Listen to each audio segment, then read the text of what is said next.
सास बिना ससुराल। राजा के साथ वैवाहिक बंधन में बंधने के बाद मीना मायके से रोते बिलखते विदा होकर ससुराल की देहरी पर खड़ी थी।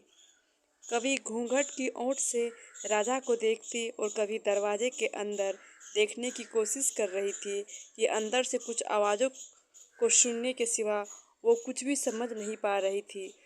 उसे ये पता था कि राजा की माँ नहीं है, यानी वो सास बिना ससुराल में जाने वाली है।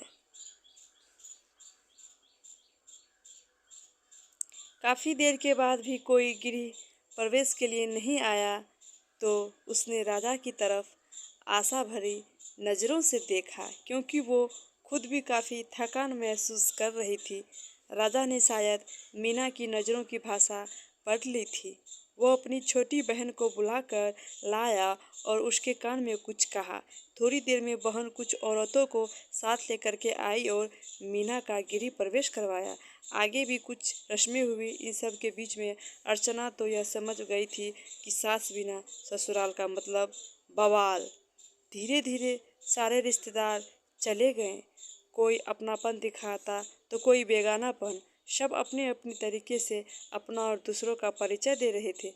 मीना कभी इनकी तो कभी उनकी बातें सुनकर परेशान सी हो रही थी, लेकिन धीरे धीरे ससुर, पति और दो छोटी ननदों के साथ मीना अपनी गृहस्थी की गाड़ी को रास्ते को आगे लाने का प्रयास करने लगी।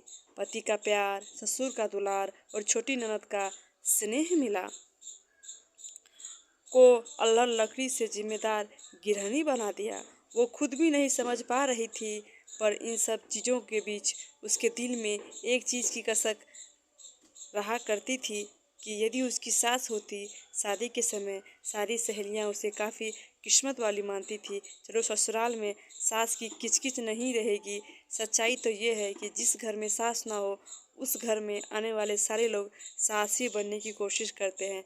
मीना भी इस बात को समझती थी, तभी तो दिल ही दिल में फैसला कर चुकी थी कि वो अपनी बेटियों की शादी सास बिना ससुराल में नहीं करेगी।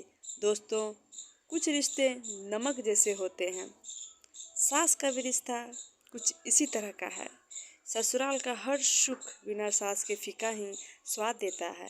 ये कहावत भी सही है कि सास गले की फांस होती है जो ना निगली जाती है और ना उगली जाती है, और इनका रिश्ता काफ़ी खास होता है।